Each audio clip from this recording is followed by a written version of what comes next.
Bonjour les footeux et footeuses et bienvenue dans cette nouvelle chronique de Jay. On se retrouve après les fêtes, j'espère qu'elles ont été bonnes pour vous et que vous aurez pris moins de kilos que moi. Hein, j'y peux rien, j'adore trop la galette, surtout quand elle est préparée avec amour par ma femme, comme vous pouvez le voir là-haut.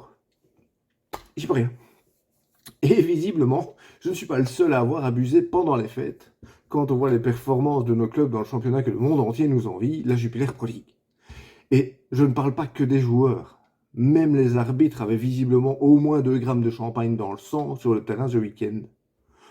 Je vois que ça pour expliquer comment le match Genk-Bruges a pu finir avec un seul carton rouge. Alors c'était très bien, hein, c'était un match plein d'envie, plein de pressing, d'engagement.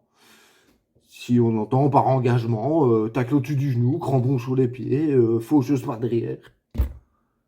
C'est pire que moi quand je parle des capacités tactiques de Marc Wilmot. Une vraie boucherie. Alors le nouveau coach brugeois avait demandé de l'impact physique. Il en a eu. Ah oui, pour son argent. Mais il a perdu 3 points dans la course au titre. Et en parlant de titre, se jouait ce week-end celui du meilleur club bruxellois. Du côté du supporter, de toute façon, pas de perdant possible, hein, vu que depuis 2 ans, les 3 quarts des Mauves sont aussi un peu unionistes. Hein. Je vous rappelle le fan de l'an dernier, hein, qui était mauve dehors, mais jaune et bleu dedans. Moi, ça me fait surtout penser à Power Rangers. Hein. Ouais, justement. Et des supporters pareils, je peux vous assurer que ça se multiplie à une vitesse VV' sur les réseaux. Et alors, le fait de ne pas arriver à suivre la course, même pour les playoffs 2, bon, ça va pas aider. Hein. Bon, après, on est tous d'accord pour dire que le seul gagnant du match, c'est l'arbitre qui a pris le rôle de la star. Là, même moi qui suis supporter neutre, je cherche toujours à comprendre le pourquoi du carton rouge à NDI. Ou alors, c'est un message subliminal pour demander au 4e arbitre d'ouvrir une nouvelle bouteille de vin rouge. Au moins, le manque d'alcool pourrait expliquer pourquoi il ne siffle pas les fautes dans le rectangle de Vertonghen, les simulations unionistes, ou la situation incroyablement ridicule avec Sardella. Rappel des faits. Sardella, légèrement blessé, veut se faire remplacer. Alors il sort, mais Anderlecht n'a pas encore de remplaçant. Donc les Mauves sont à 9 sur le terrain à ce moment-là. L'Union repart en compte.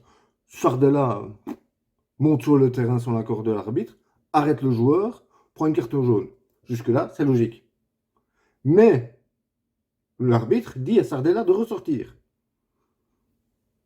Pourquoi, déjà? Jusqu'au moment, donc l'Union repart, arrive au rectangle mauve, l'arbitre dit à Sardella de revenir, et pile dans la foulée, l'Union égalise. Ça. Bon, ok, la défense mauve, elle avait le niveau d'une P4 là-dessus. Mais ça ne justifie pas le raisonnement et les actions de M. Van Driesch, que certains appellent Van Trich. Hein, pour rappel, c'est déjà lui qui avait privé le Standard d'un titre face à Bruges en ne sifflant pas la fameuse main de Voremer. Pas moi qui l'ai dit. D'ailleurs que j'y pense, dans sa lettre au Père Noël, il me semble que le club de Bruges a demandé qu'on leur rende les arbitres qui les avantageaient, qui maintenant sont pro-union. Oui, oui, oui. Anderlecht, lui, il a demandé un fond de jeu, des joueurs avec une intelligence de jeu supérieure et des vrais supporters. Bah oui, maintenant qu'ils sont tous unionistes. Côté standard, par contre, la liste est plus longue. Hein. Alors, je cite. Un capitaine capable de réveiller les troupes, 2 défenseurs capables de relancer de placement correct, des milieux qui demandent la balle et capables de créativité. Déjà ça, plutôt que de se cacher derrière l'adversaire. Des ailiers, avec un taux de réussite de centre supérieur à 10%. Ouais, bon, ça va. Enfin, pas compliqué, même au stand, il y en a. Hein. Et 2 buteurs capables de jouer ensemble. Ouais, ils veulent une autre équipe, quoi, en fait. Mais bon, comme l'a dit Della, il n'y a pas d'argent. Désolé pour ceux qui pensaient que 777 était Qatari. Donc, il faut vendre. Moi, j'ai mieux à proposer. On vend tous les joueurs de plus de 25 ans et on garde que des jeunes. Salaire minimum, le SMIC belge, 1005, 1006, je sais pas. Et une énorme prime à la victoire. Là, vous allez voir des joueurs qui vont mouiller le maillot, des joueurs qui mettent le pied et qui ont envie de jouer et de gagner. Hein? Ils vont faire des erreurs, c'est sûr. Mais on leur pardonnera, parce que c'est des erreurs de jeunesse. Sinon, plan B, avec la nomination de Bobby Martinez à la tête de l'équipe du Portugal, on annonce que Figo, Deco ou encore Nuno Gomes vont être rappelés, vu comme Bobby aime les vieux. Et là, il y a peut-être une carte à jouer pour les rouges. On va continuer à parler des sélectionneurs juste après cette petite pause Twitter. Parce que moi, j'ai pris 2 semaines de pause, mais notre fil ne s'est pas arrêté pour notre plus grand bonheur, hein. Vous pouvez voir ici et là. Allez le suivre, vraiment allez le suivre. Je vous mets son compte en description. Il n'y en a pas une par jour, mais pas loin. Et donc, pour revenir aux nations, le Portugal s'est donc tiré une balle dans le pied en engageant un directeur de maison de retraite en la personne de Bobby Martinez. Et pour le remplacer, en Belgique, on parlait de grands noms. Van Gaal, Renard, même Franken, voire Prudhomme, à la rigueur. Mais là, certains joueurs plaident en faveur de Thierry Henry. Ouais, quand je dis certains, surtout les vieux qui en parlent, hein. Vous savez, ceux qui sont en fin de carrière et qui veulent quand même encore être sélectionnés. Alors, quand je vous avais dit, hein, parce que c'est Toby, hein, je voulais pas le citer, mais on va le dire, c'est Toby, par exemple.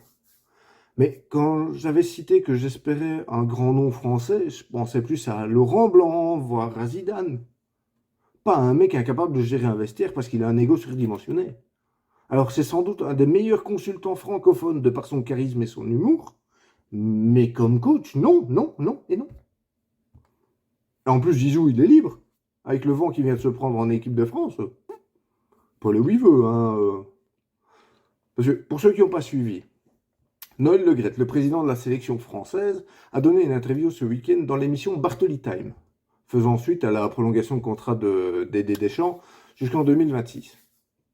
Et visiblement, si moi j'ai abusé de galettes ce week-end, lui il a abusé de la bouteille avant l'émission, hein. Je vous mets le lien de la vidéo complète dans la description. Mais pour moi, la phrase à ressortir de ça, c'est Zidane, j'en ai rien à secouer, il peut aller où il veut, dans un club, dans une sélection.